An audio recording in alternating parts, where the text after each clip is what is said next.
같이 사도신경으로 신앙 고백하심으로 11월 3일 목요일 아침 예배를 하나님께 드립니다. 저는 전능하신 아버지 하나님, 천지의 창조주를 믿습니다. 나는 그의 유일하신 아들, 우리 주 예수 그리스도를 믿습니다.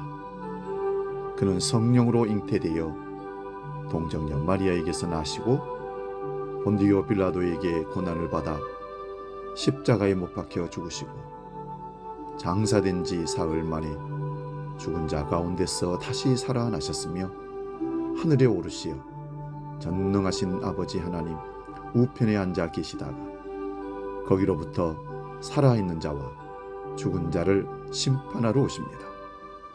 나는 성령을 믿으며 거룩한 공교회와 성도의 교제와 죄를 용서받는 것과 몸의 부활과 영생을 믿습니다. 아멘.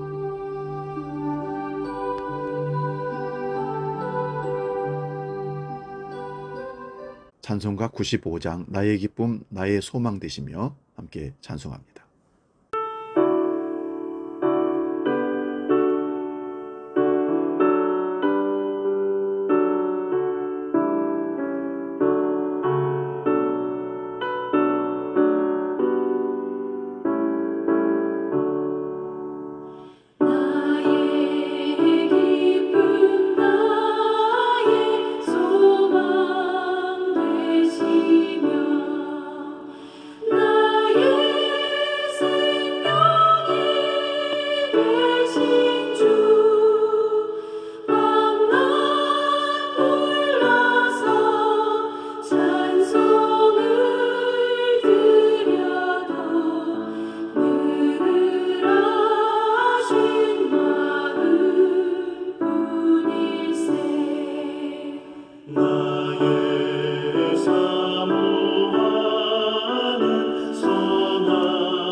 오늘 아침 우리에게 주시는 하나님 말씀은 신약성경 마태복음 16장 1절에서 4절까지의 말씀입니다.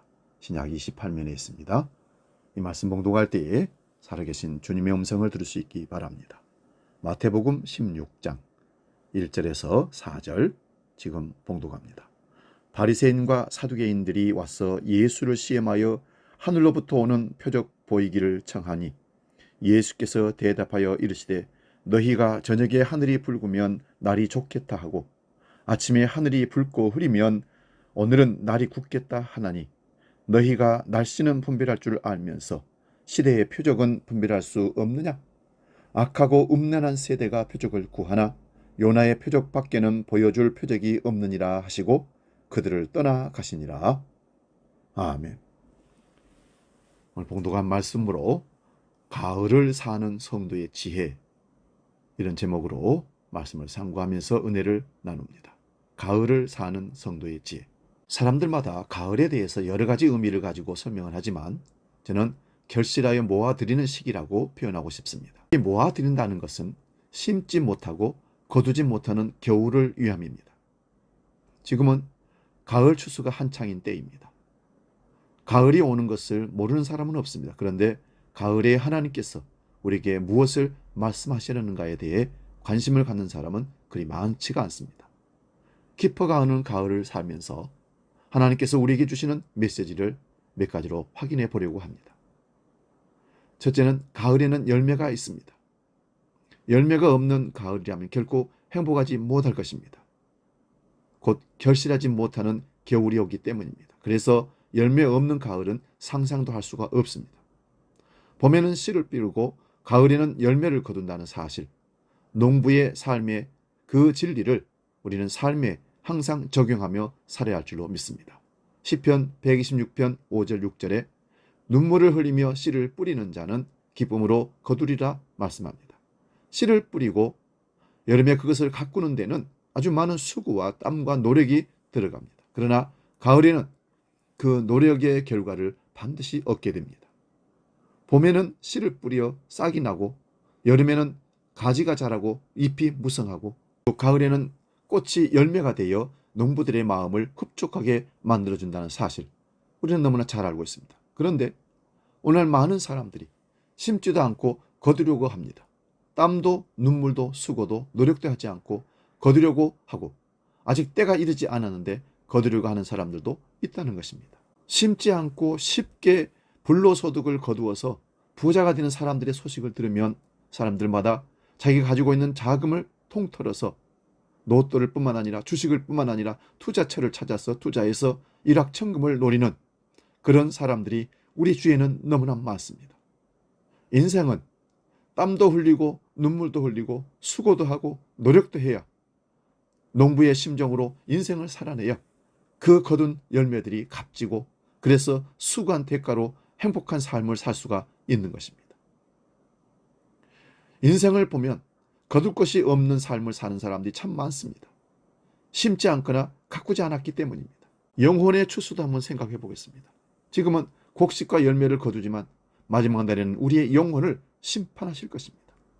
알곡은 곡간에 들이지만 죽정이는 꺼지지 않는 영원한 지옥불에 넣는다고 주님 말씀하셨습니다. 그리고 가을에는 산천이 변하는 것을 우리가 확인합니다. 모든 산과 들이 노랗게 빨갛게 물들었습니다. 푸르던 온 산천이 울긋불긋 변합니다. 이것을 우리는 단풍 구경한다고 합니다. 또한 잎을 버림으로 자신을 드러내듯이 하나님 앞에서 우리가 실체를 바라보고 회개하며 다시 하나님 앞에 세워지는 기회를 이 가을에는 우리가 가져야 한다는 사실입니다. 변화와 그리스도인은 아주 밀접한 관계가 있습니다. 변하지 않는 성도는 그리스도인일 수 없습니다. 우리의 옛 성품과 생각과 행동이 변해야 합니다. 이 가을에는 산천 초목이 변해가듯이 우리 삶이 믿음으로 변화되어야 할 줄로 믿습니다. 로마서 12장 2절을 보면 너희는 이 세대를 본받지 말고 오직 마음을 새롭게 함으로 변화를 받으라고 말씀합니다. 성경에 나오는 대로 모든 인물들은 변화를 받은 사람들입니다. 그러므로 우리는 변화되어야 합니다. 가을 산천 초목을 바라보면서 변화하는 모습을 보면서 즐거워할 것뿐만 아니라 우리가 변해야 한다는 사실을, 내가 변하지 않고는 결국 천국을 경험할 수 없다는 사실을 깨달아야 합니다. 또한 가을은 겨울을 준비하는 시기입니다. 가을에 추수하는 것은 겨울을 준비하기 위함입니다. 겨울을 준비하며 풍성한 소출을 거두는 가을을 바라보면서 하나님은 우리에게 준비하는 신앙을 가지라고 가르치고 계십니다. 우리는 어떻게 내 인생의 겨울, 내 신앙의 겨울을 준비하고 있습니까? 에베소서 4장 22절에 너희는 유혹의 욕심을 따라 썩어져가는 구습을 쫓는 옛사람을 벗어버리라고 말씀하십니다. 이 가을에 식물들이 겨울맞이를 준비하듯 우리 신앙인들은 하나님 나라를 준비하는 삶을 깨달아야 할 줄로 믿습니다. 오늘 성경에는 이렇게 말씀합니다. 바리새인과 사두개인들이 예수님을 시험하려고 표적을 구합니다. 그럴 때 주님이 말씀합니다. 너희는 저녁이 하늘이 붉으면 날이 좋겠다고, 아침에 하늘이 붉고 흐리면 오늘은 날이 굳겠다고 한 그 날씨는 분별할 줄 알면서 어떻게 이 시대를 분별하지 못하느냐? 가을을 보면서 어떻게 신앙의 가을, 신앙의 점검을 하지 않느냐는 말씀으로 받으면 좋겠습니다. 사랑하는 여러분, 준비한 자에게는 천국의 잔치는 마련되어 있지만 준비하지 않는 사람에게는 천국의 잔치는 무의미하고 결코 마련되지 않을 것입니다. 가을을 사는 성도의 지혜가 우리 신앙생활에 분명히 있어야 할 줄로 믿습니다. 날씨만 분별할 줄 아는 바리새인들과 사두개인이 아니라 가을의 화려함만 바라보고 단편 구경만 가는 우리 성도들의 모습이 아니라 영적인 교훈을 한번 깨닫는 좋은 기회가 될 수 있기를 주의 이름으로 축원드립니다. 기도하겠습니다. 하나님 아버지, 아름다운 가을을 주셔서 감사합니다.